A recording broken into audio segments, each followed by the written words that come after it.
Assalamualaikum warahmatullahi wabarakatuh. Selamat siang dan salam sejahtera bagi kita semua. Alhamdulillah, pada siang hari ini kita dapat bertemu lagi di channel Bank Sampah Maju Bahagia dengan tema yang sebenarnya remeh gitu ya, remeh, yaitu satu plastik dapat mengubah hidupmu. Nah ya, tanda kutip nih, satu plastik dapat mengubah hidupmu. Nah, kebetulan di kiri dan kanan saya telah hadir dua orang remaja, itu putra dan putri di sini. Kebetulan mereka adalah sang juara Duta Lingkungan Kabupaten Kuburaya di tahun 2025. Benar? Benar ya. Nah, di sini nanti kita kenalan dulu dengan mereka satu-satu. Mungkin dari putra dulu lah ya. Silakan Bang Reza untuk kenalan dulu sama teman-teman, silakan. Halo semuanya, perkenalkan saya Ranja Saputra. Saya adalah runner up 1 Duta Lingkungan Hidup Kabupaten Kuburaya tahun 2025. Ya, Saya sekarang berkuliah di Universitas Tanjung Pura, Pak, dengan program studi Ilmu dan Teknologi Pangan. Ilmu dan Teknologi Pangan, pas dengan isu ketahanan pangan. Iya, ya. betul. Oke, sebelah kanan saya nih. Baik, halo semuanya. Perkenalkan, nama saya Umi Fadilah. Saya merupakan juara 1 Duta Lingkungan Hidup Kabupaten Kuburaya tahun 2025. Sekarang saya berkuliah di Universitas Tanjung Pura dengan Fakultas Teknik Program Studi Teknik Lingkungan. Terima kasih ya, kenalan Umi dan Ranja. Iya, Pak. Ranja ya, Ranja dan Umi. Jadi sehat semua ya, baik-baik saja ya, alhamdulillah. Keluarga, kuliah lancar, lancar. Oke, lanjut. Sebelum kita ke materi ya, Ranja dan Umi, mungkin boleh diceritakan sedikit masalah apa ya di Duta Lingkungan nih di Kabupaten Kuburaya. Itu pada saat sampai dinilai menjadi juara itu, apa sih yang menjadi unggulan kalian, yang bawa program unggulannya apa? Mungkin bolehlah diceritakan dan dipublish nih ya di sini ya. Mungkin dari tadi Raja, sekarang dari Umi dulu nih.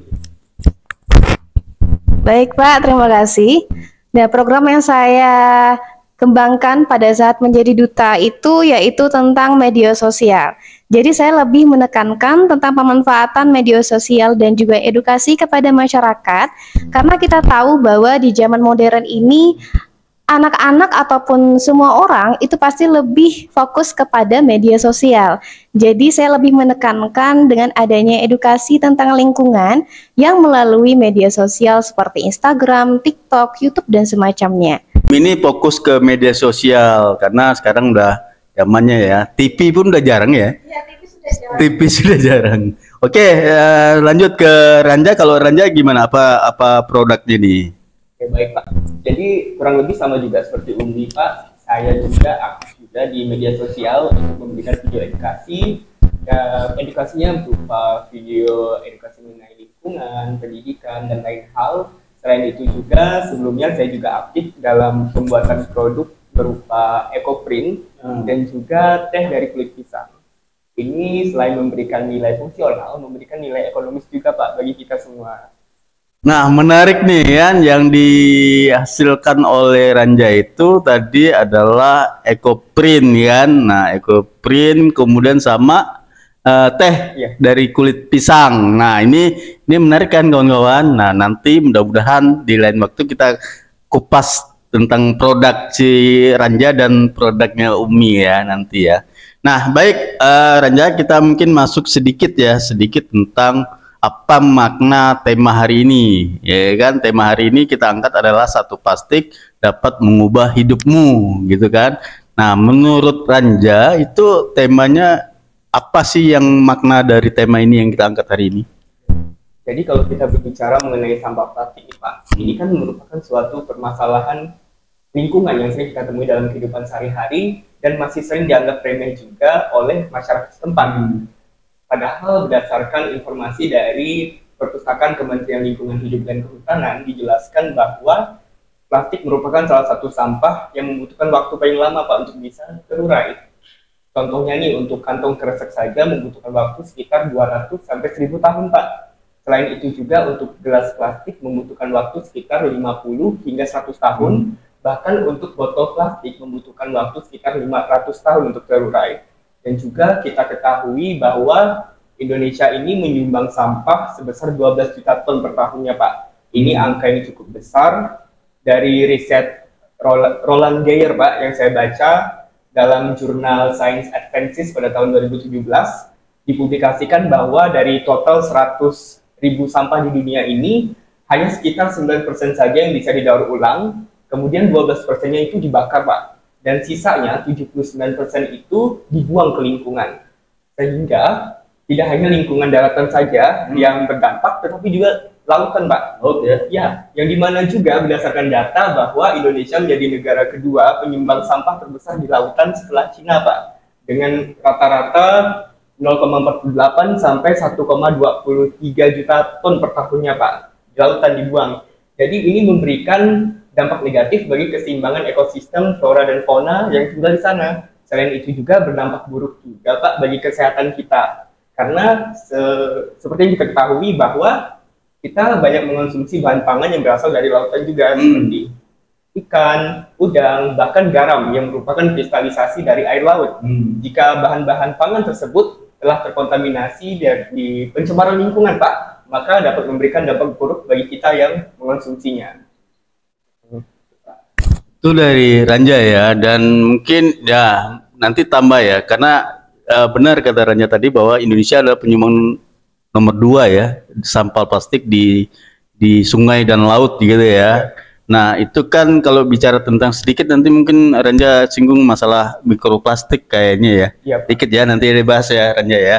Nah beralih ke Umi nih Mi. Kalau tadi Ranja kan bahas tentang dampak negatif nih. Kira-kira kalau pandangan Umi dari ya mau negatif atau positif, kira-kira positifnya negatifnya apa nih Mi? Dari sampah. Silakan Mi. Ya.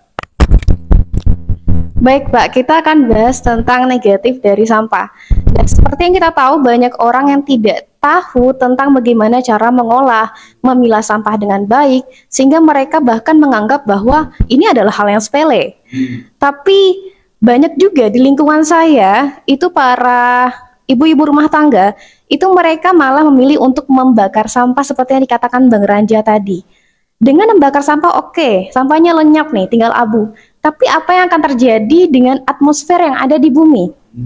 Kita kupas tuntas, ketika asap dari pembakaran sampah itu ke atas, yaitu ke langit, itu akan menyebabkan lapisan ozon itu semakin menipis. Nah, kita tahu bahwa lapisan ozon ini berpengaruh terhadap atmosfer yang ada di bumi. Atmosfer adalah salah satu gas yang berfungsi sebagai penyelimut bumi atau pelindung bumi dari berbagai benda-benda di langit seperti meteor dan segala macam. Jika kita kupas tuntas, kalau atmosfer ini semakin menipis, bagaimana keadaan di bumi? Sedangkan kita tahu bahwa setiap tahunnya pasti ada beberapa benda-benda langit yang masuk ke bumi. Benda-benda langit itu bisa hancur karena apa? Karena ada lapisan atmosfer. Jadi kalau kita berpikir bahwa hal itu adalah hal yang sepele, mungkin hal ini bisa berpengaruh terhadap rumah kita, bersih, tidak ada sampah. Tapi bagaimana dengan kehidupan selanjutnya? Apakah masih akan aman? Terkadang yang kita anggap sepele malah berdampak buruk pada kita ke depannya. Jadi itu dari saya, Pak. Kalau dari segi positifnya Mi. Nah baik, kalau positifnya saya punya fun fact nih Pak. Jadi sebenarnya pada abad ke-19 itu sampah plastik ini sebenarnya pahlawan nih bagi kita. Karena dulunya sampah plastik ini digunakan oleh orang-orang sebagai pahlawan. Karena dulu sering menggunakan kertas. Jadi kertas ini dibawa kemana-mana. Ujung-ujungnya apa? Penggunaan kertas ini semakin membesar, meluas. Selalu dibutuhkan. Ujung-ujungnya penggunaan pohon penghasil kertas itu semakin menipis. Tiap tahun pohon ini ditebang untuk menghasilkan kertas. Tetapi kita tahu bahwa penumbuhan pohon itu perlu waktu lama. Sedangkan kita butuh pohon itu juga untuk setiap hari sebagai penghasil kertas. Karena hal ini maka diciptakanlah plastik sintetis. Plastik sintetis ini digunakan untuk berbagai macam kegiatan. Tapi sayangnya dari pahlawan menjadi musuh kita. Sebenarnya bukan salah plastiknya, tapi salah diri kita sendiri yang tidak tahu bagaimana memperlakukan plastik dengan baik. Jadi apa-apa pakai plastik segala macam, karena orang-orang itu lebih mementingkan ekonomi daripada dampak ke lingkungan. Mereka berpikir mungkin kalau dampak ke lingkungan tidak berdampak bagi mereka. Padahal kalau udah lingkungan yang kena, pasti yang kena juga kita. Iya. Kalau dari Ganja, positifnya gimana Ganja? Kalau positifnya sampah ini sebenarnya itu bisa dimanfaatkan sebagai bahan fungsional lagi, yang dimana dapat memberikan nilai ekonomis kepada kita, Pak, dengan cara pemanfaatan tadi 3R, reuse, reduce, dan recycle. Dengan adanya pemanfaatan ini, maka kita juga dapat memperbaiki penggunaan sampah yang ada di dunia ini. Kami juga pernah mengunjungi salah satu TPS 3R Menanjak, Pak. Di sana mereka memanfaatkan sampah-sampah yang masih bisa digunakan kembali, Pak. Jadi produk yang bernilai fungsional dan pastinya memberikan nilai ekonomis. Itu manfaat dari plastik.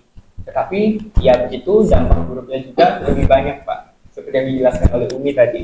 Ya, jadi itu ya teman-teman. Jadi tema hari ini adalah satu plastik dapat mengubah hidupmu. Dan ini hal sepele, tapi tadi yang disampaikan oleh Tanja dan Umi kan kepedulian dan dampak jangka panjang gitu ya. Karena bumi ini kan sebagai investasi ya. Saya mungkin udah punya anak, mungkin umur saya mungkin nggak tahu ya, duluan gitu misalkan ya, duluan anak cucu lah intinya kan. Takutnya cucunya udah tadi karena lapisan atmosfer tadi makin tipis kan, efek rumah kaca juga makin meningkat, akhirnya benda langit pada berjatuhan kan. Nah kan akibatnya ya nanti itu pemicu lah ya menjelang kiamat kali ya.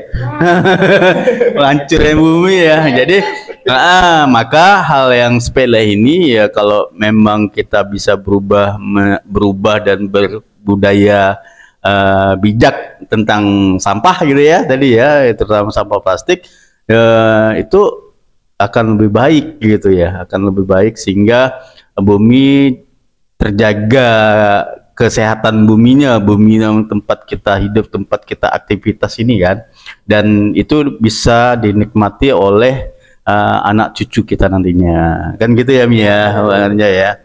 Nah setelah ini apa menurut kalian tadi kan kira-kira apa sih penyebab budaya buang sampah nih masih, itu kira-kira apa ya, masih gitu ya, artinya dari nyambung dengan podcast sebelumnya nih sebenarnya nih kan, karena kemarin kita angkat budaya buang sampah di khususnya di kita juga ya, bukan berarti daerah lain juga tidak gitu ya. Nah itu banyak di pinggir-pinggir jalan, banyak buang sampah di sungai kan, parit. Nah itu apa sih kira-kira penyebabnya? Oke, dari siapa dulu nih? Nah, ini silakan. Baik Pak, terima kasih. Kita kupas lagi tentang budaya buang sampah. Kita tahu bahwa sebenarnya kalau budaya buang sampah ini sudah diberlakukan dari pemerintah kepada masyarakat. Tetapi masyarakatnya yang masih kurang ada kesadaran. Kalau kita lihat di tempat-tempat umum itu pasti ada tong sampah kok, pasti ada. Tapi orang-orang itu kadang rasa malasnya itu melebihi rasa kepeduliannya. Jadi kadang kalau misalnya mereka lagi naik motor nih, entah itu sambil nyemilin permen atau bawa jajanan, itu mereka kadang malas untuk dibawa ke rumah dulu, baru dibuang ke tong sampah di rumah. Tapi memilih apa? Membuang saja langsung ke tepi-tepi jalan. Dan mereka berpikir bahwa pasti ada kok orang yang bakalan ngambil sampah mereka. Padahal sampah yang kita hasilkan itu tanggung jawab kita sendiri. Sebenarnya permasalahan ini bukan dari siapapun, tapi dari kesadaran masyarakat itu sendiri. Kalau misalnya kita udah sering melakukan edukasi kepada masyarakat, sosialisasi dimanapun, tetapi namanya kesadaran dan kepedulian itu susah untuk dibentuk. Kadang makanya banyak orang tua yang mengajarkan anaknya tuh dari kecil, buang sampah dulu deh, ke sini ke sini. Nah, kadang dari pola asuh yang seperti itu dan pemikiran seperti itu membangun anak-anak peduli terhadap lingkungan mereka. Tapi kalau dari kecilnya tidak dibiasakan membuang sampah pada tempatnya, ya semakin besar mereka tidak akan peduli. Oke. Jadi tadi Umi menggarisbawahi kesadaran masyarakat, Iya. gitu kan. Berarti itu perlu kerja keras ya. Maksudnya Benar. ya kita sebagai tanggung jawab ya Umi ya, kayak tanggung jawab dan sampah yang kita hasilkan juga menjadi tanggung jawab kita, dan ya kita mengajak nih teman-teman sekalian yang nonton agar ya tadi bisa sedikit berbaik hati untuk membuang sampah pada tempatnya paling tidak ya.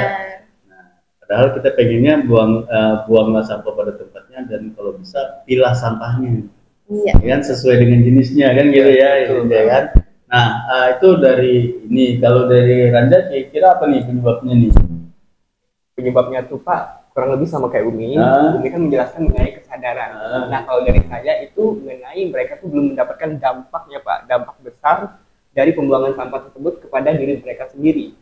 Karena seperti pepatah, sedikit-sedikit lama-lama menjadi bukit. Nah, dengan sampah tersebut, jika 100 orang memikirkan hal yang sama Pak, untuk membuang sampah sembarangan dan merasakan bahwa tidak ada dampaknya juga bagi mereka, maka semakin banyak sampah tersebut dibuang, maka sampah tersebut akan memberikan dampak negatif juga kepada mereka. Nah, itu seperti metafora juga Pak, metafora bahwa sampah tersebut sama seperti memberikan luka ke bumi.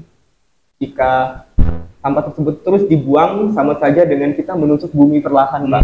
Lama-lama bumi tersebut akan kesakitan dan memberikan dampak buruk juga bagi kita. Marah deh. Iya, marah Pak. Pasti. Menimbulkan apa? Longsor, banjir, ya, itulah Pak. Salah satu kemarahan dari bumi, Pak.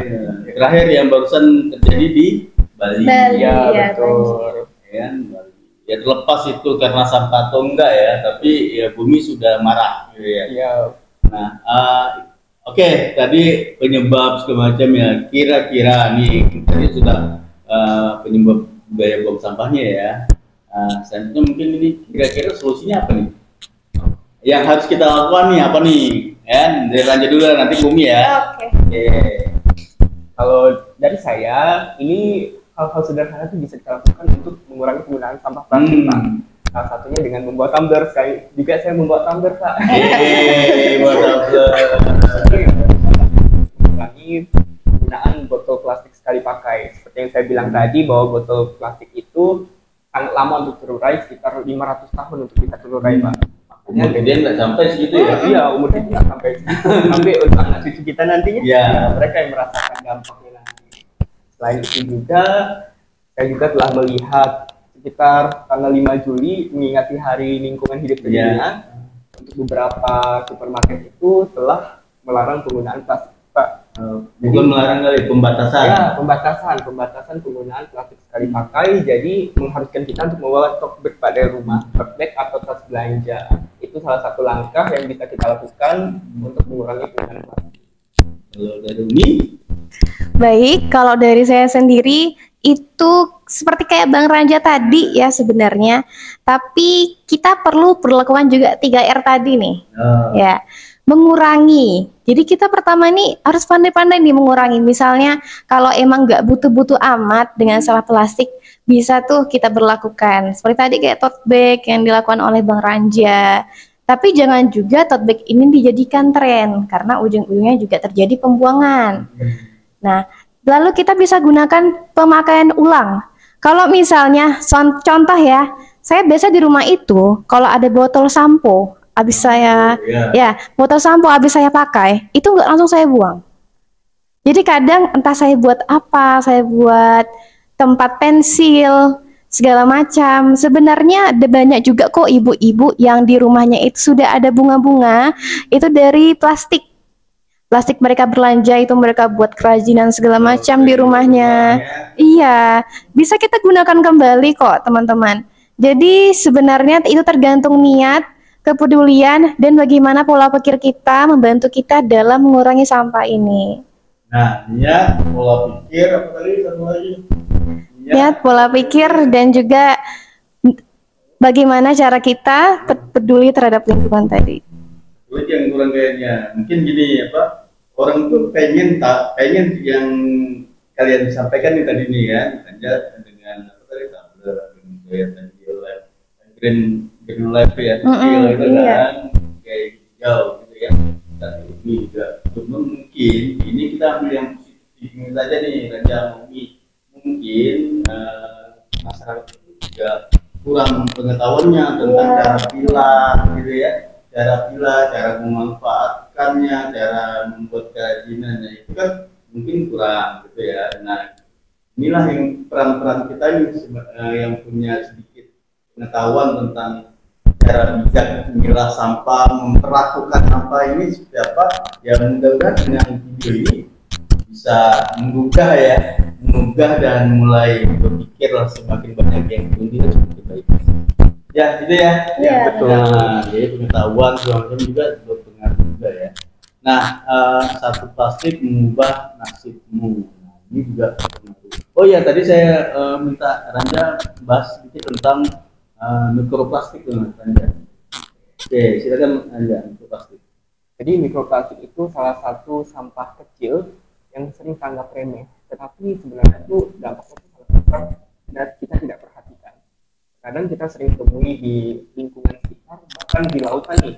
Di lautan kita mengetahui banyak spesies-spesies yang tinggal di sana, seperti penyu, kura-kura dan lain sebagainya. Dan juga banyak kasus bahwa biota laut tersebut itu kadang nyangkutnya tuh di apa ya, jaring. Ya di jaring kan, jaring nelayan pukat dan nelayan pukat, kemudian juga ada kura-kura yang memakan sampah. Betul. Itu memberikan dampak yang benar-benar negatif. Selain itu juga kita memiliki solusi yang baik untuk mengurangi penggunaan mikroplastik ini. Yang pertama itu dengan melakukan 3R tadi. Selanjutnya kita tahu nih bahwa wilayah sekarang merupakan wilayah yang memiliki hutan mangrove terbesar. Besar dan yang terlengkap. Iya, terlengkap Pak. Ya, terlengkap ya. Ya. Jadi seperti yang kita ketahui bahwa hutan mangrove ini sangat bagus juga untuk tempat tinggal biota laut, untuk flora dan faunanya. Jadi dengan memanfaatkan hutan mangrove ini, kita bisa mengurangi abrasi dari laut, sampah-sampah yang kemungkinan nih yang berada di laut tuh dapat nyangkut di hutan mangrove, itu bisa segera kita ambil. Itu sih Pak. Ya. Oke, itu kenalan dengan mikroplastik dan dampaknya. Ini dari ini kira lebih yang mau sampaikan apa nih? Mungkin udah ke closing statement mungkin ya. Yes. Penilaian tadi apa yang sudah solusi yang kita lakukan udah kita bahas tadi. Kemudian mungkin closing statement pesan sama teman-teman genre dan generasi alpha ya. Alpha. Kalau saya mungkin udah generasi milenial awal ya. Nah, untuk teman-teman sekalian nih kan ini generasi Z ya. Z kan. Nah, kan kalau kenapa ini penting karena secara bonus demografi ya tahun 2030 kan usia teman-teman nih yang paling banyak menduduki jumlah populasi di Indonesia. Nah, mungkin ya karena ini sebaya kalian pesan-pesan dan kebetulan kalian juga menjadi duta lingkungan kan. Nah sebagai duta itu kan melakukan tugas menyampaikan pesan gitu kan.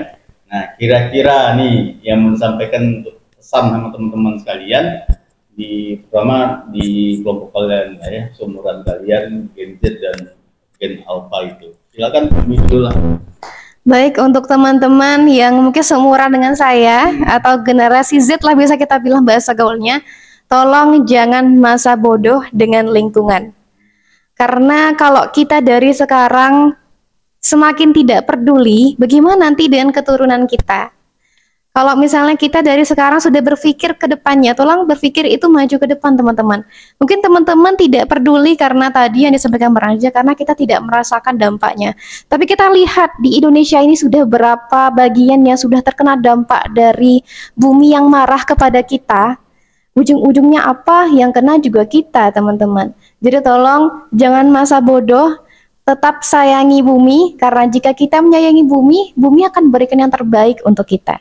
Itu saya sih dari saya, Pak. Singkat, padat, dan jelas ya. Iya. Nah, dan itu pesan dari teman-teman duta lingkungan ya dari ini. Mungkin dari Ranjani apa? Pesan. Jadi seperti kita ketahui bahwa sampah plastik itu ringan di tangan kita, Pak. Tetapi akan menjadi beban yang berat jika kita wariskan ke anak cucu kita nantinya. Nah, seperti pepatah tadi, Pak, sedikit-sedikit lama-lama menjadi bukit. Nah, jadi kita tahu bahwa bumi ini milik kita bersama dan kita harus memiliki tanggung jawab untuk menjaganya. Gitu, Pak. Ya, baik. Jadi dari Ranja itu tetap intinya kita bagaimana bisa tetap merawat bumi ini gitu ya dengan baik, karena yang hidup ini bukan kita aja ya, tapi generasi ke depan gitu ya. Nah, terima kasih Ranja dan Umi telah bersedia untuk hadir di bincang-bincang podcast Bank Sampah Mati Bahagia. Mungkin kesimpulannya saya mengucapkan terima kasih lagi sekali lagi, dan bijaklah memilah sampah dari rumah. Sampahku tanggung jawabku. Iya, betul. Salam 3R. Terima kasih Ranja. Oke, terima kasih, Pak. Terima kasih Umi. Iya, terima kasih, Pak. Saya cukupkan sampai di sini. Lebih kurangnya kami mohon maaf. Billahi taufiq wal hidayah. Wassalamualaikum warahmatullahi wabarakatuh.